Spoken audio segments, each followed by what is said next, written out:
I can see flashes of that evening, of him on top of me pushing him off, him grabbing me. It was... This is the exact moment a political career evaporated. You're looking at a former staffer describing a nightmare scenario with a sitting congressman.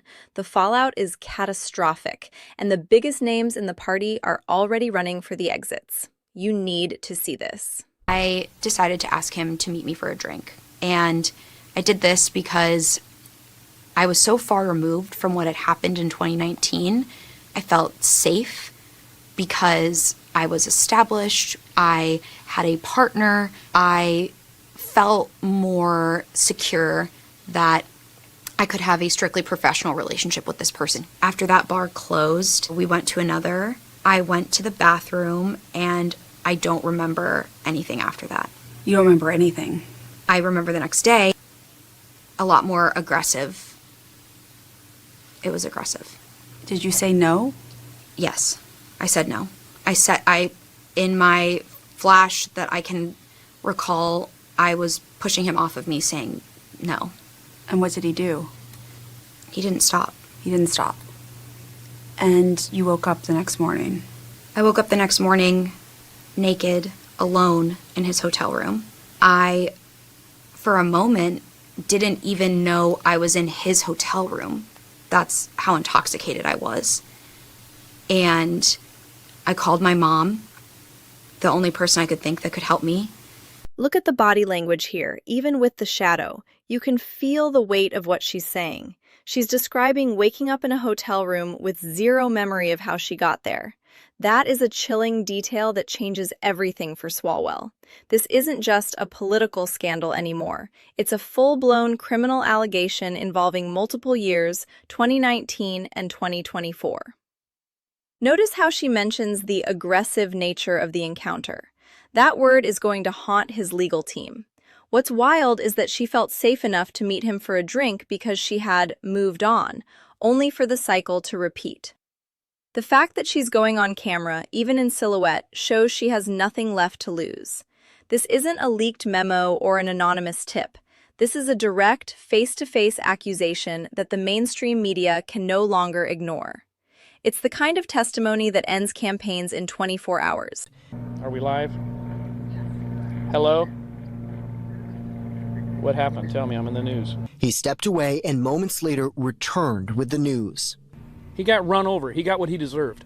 SWAT officers using an armored vehicle to intentionally run Morales over. He had exited the home. He is wearing camouflage clothing, continually trying to... Did you catch that?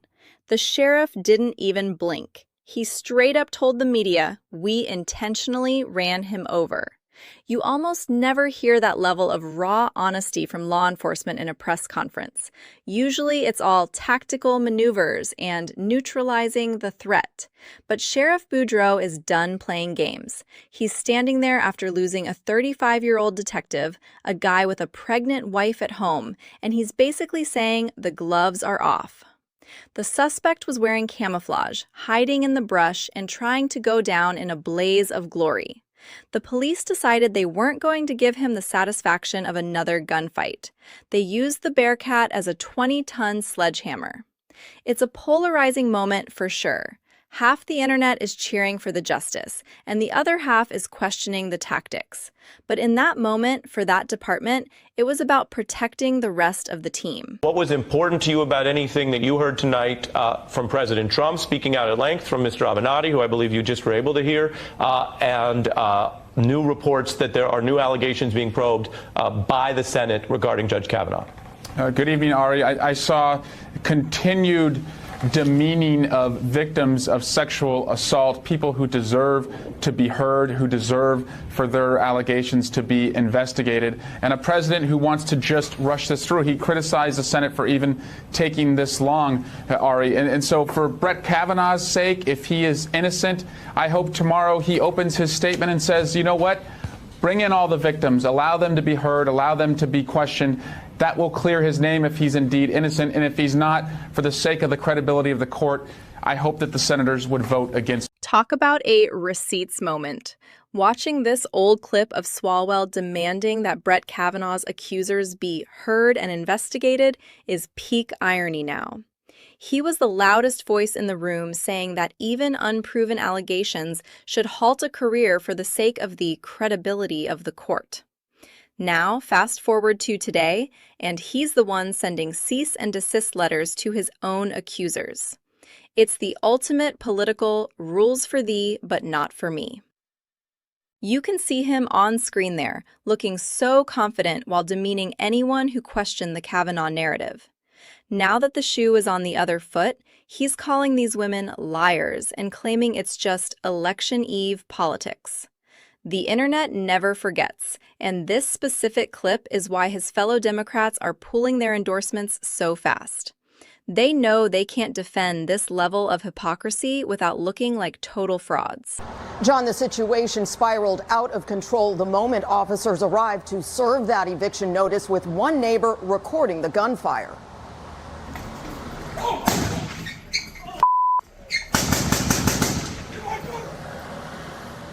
This happened yesterday morning in the small town of Porterville, about an hour south of Fresno in Tulare County. Authorities say the shooter, 59-year-old David Morales, barricaded himself inside and opened fire when officers showed up. One of those shots killed Detective Randy Hoppert, a 6-year veteran, just 35 years old. He was a husband and father with another child on the way. The shooting prompted a massive response by officers who exchanged gunfire with Morales, who refused pleas by his family to surrender. He apparently was determined not to be taken alive, but what pushed him to the brink is so far unknown. After 8 hours, authorities brought in an armored vehicle called a Bearcat to tear the house apart. Still shooting at police, Morales jumped out a window, and that's when the Bearcat went after him, running him over and killing him. At a press conference, the sheriff did not mince his words. We intentionally ran him over. Listen to that gunfire in the background. That's a neighbor's cell phone recording what was supposed to be a simple eviction notice. It's a sobering reminder of how fast a routine day for a sheriff's deputy can turn into a tragedy. Detective Randy Hopper was only 35. He had a family, a child on the way, and he was just responding to a call for help. When you see the massive response from law enforcement afterward, it tells you everything about the intensity of that 8-hour standoff. This wasn't just a barricaded suspect. It was a man who had decided he was going to kill as many people as possible before it ended. The sheer volume of rounds being exchanged in that small town of Porterville is terrifying. It really puts the sheriff's later decision to use the armored vehicle into a much clearer perspective, doesn't it? Tonight, CNN with exclusive reporting about Congressman Eric Swalwell. The California Democrat has ascended in the governor's race there, and he's faced recent rumors on social media about sexual misconduct that he has denied.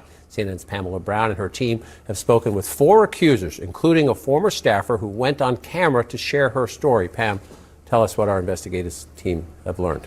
Well, John, we have spoken with 4 women who have various kinds of sexual misconduct claims against Congressman Swalwell, ranging from inappropriate messages and pictures to unwanted kissing and touching, and in one case, rape, from a woman we spoke to on camera in shadow to protect her identity due to... This was the breaking news moment that started the avalanche.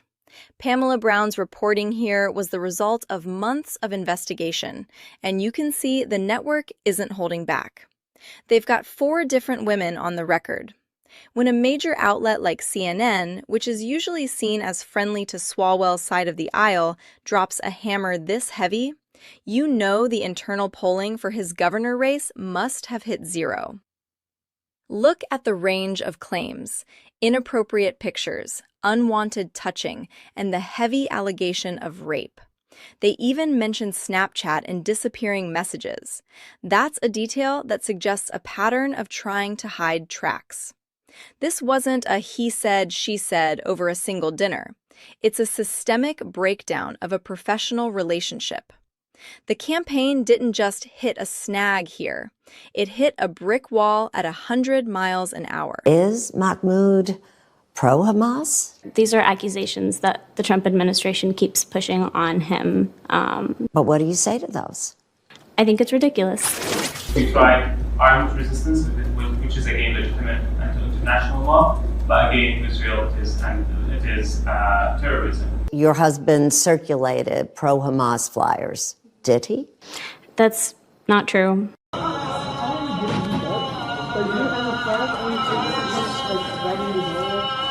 It's disgusting that's what they're resorting to, that's the tactic that they're using to make him look like this person that he's. This CBS fact check is absolutely brutal.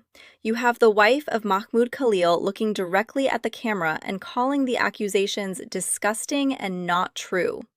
Then the reporter just drops the hammer with the evidence of the pro-Hamas flyers her husband was circulating. It's one of those rare moments in modern journalism where a no is met with immediate, undeniable proof. You can see the shift in the energy of the interview. Khalil's defense was that he was just a campus activist being targeted for his speech, but the administration is linking him directly to terror-affiliated groups. Whether you agree with the deportation or not, this specific exchange shows why his legal appeals are failing. You can't claim a strictly peaceful stance when there's a paper trail of flyers supporting armed resistance. It's a total collapse of their public narrative in real time. Things are moving fast. Drop a comment below. Does Swalwell survive this, or is he totally done? Don't forget to sub for the next update.